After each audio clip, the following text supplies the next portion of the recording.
runs as deep as it is wide.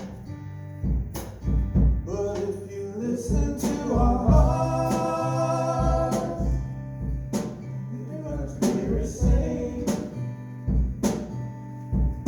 thank you for the light, thank you for the truth, thank you for the way.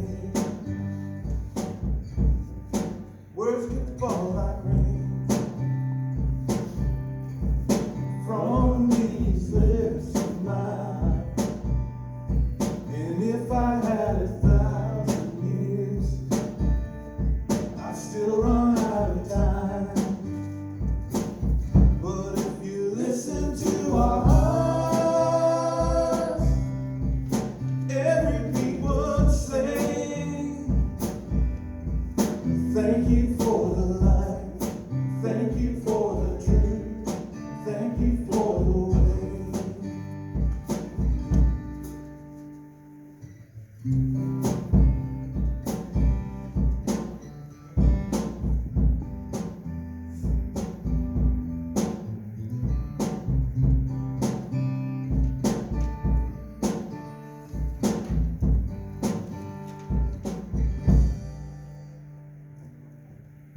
Jesus is the way, the truth, and the life.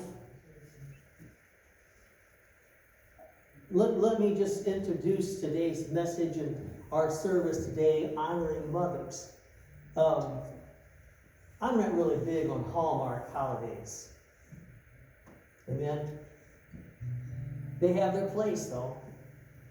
But does it have to be a Hallmark holiday to celebrate mothers? You see, the problem that we have today is that we've lost sense of what is precious. Things have been made a commodity, a take it or leave it, a la carte. I like this part, don't like that part. And in regards to love, you know, what is it? How do you know that you really love someone? Well, when you love somebody, you find yourself maybe doing things, and it's nice when you get a response, but you don't have to have one, because you're the one that loves. Although there is a response to God's love for us. God so loved the world that He sent who? His Son.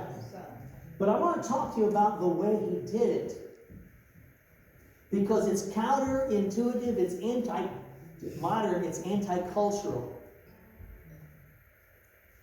This is a thought. God used gender in His work to save the world. Listen to what I'm saying. Right now, just some of you don't, here's the problem. We don't give too much thought to many things. But we really need to start thinking about a few things. How God sees things and how He wants to have things done. Remember, He is the creator. He is the great designer. He is the engineer, and we don't want to have things reorganized by what I want. Here's the deal. If everything that you did not want was eradicated from the world, would that make you happy? Some would say, well, it wouldn't bother me one way or the other. Hold on. Watch this. Did you know God loved the whole world? This is tough. Jesus says, you've heard it said that you should love your neighbor, right? He said, but I'm telling you, you should love your enemies. Whoa, I don't want enemies. I want them eradicated. Jesus came, and according to what the Word says, John 3:16 says He came, right? He came to save the world. And but too many, we gotta stop stopping. Read on. He said, Jesus didn't come to judge the world, but that through Him, what? Many would be saved. Now watch this. God used gender. Maybe you're confused about gender this morning. God created them, Adam and Eve. Male, female. The womb was one of God's greatest tools for salvation. Look at what he did. God had to borrow a womb. He borrowed a womb to fulfill the promise that he said he would do in Galatians chapter 4, verse 4. Think about that just a little bit here. Maybe you might want to think on it hard and long. Because we live in an age when sex is lauded and revered, but gender is confused. And motherhood is jeered. But God didn't use sex to save the world. Instead, he used gender. Jesus, born of the Virgin Mary. She was pure, undefiled. God used gender of the female kind to save us. He honored pregnancy and motherhood in a way that our culture today does not. God bypassed what our culture worships today, sex. And he used what our culture dismisses as unimportant, motherhood. You know, moms should be honored by us.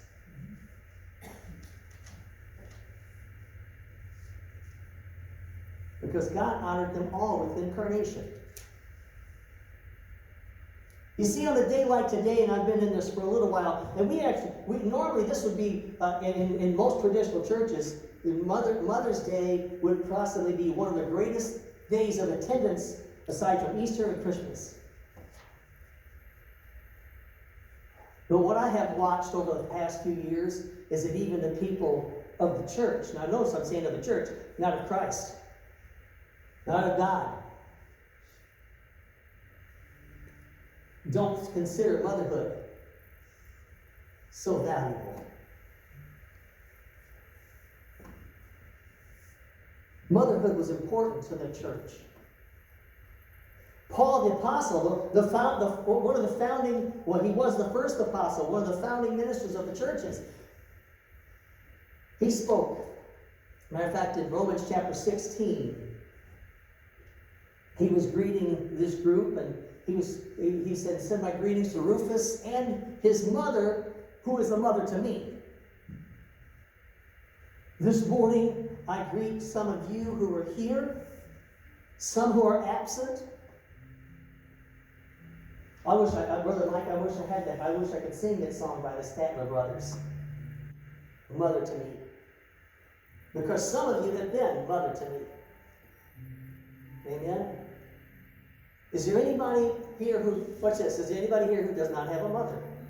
They never had a mother before. You just appeared one day. How many of you had mothers? Amen?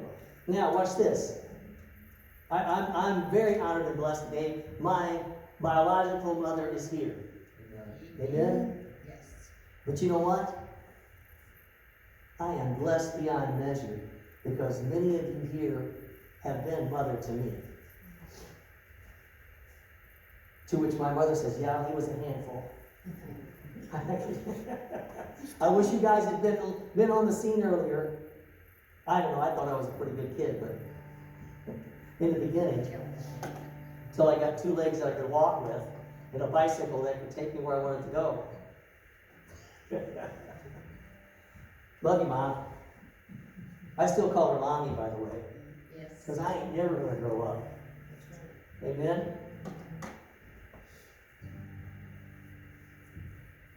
Let me give you a couple things here, then we're going to have a responsive reading. We're going to do some good old-fashioned hymnals this morning.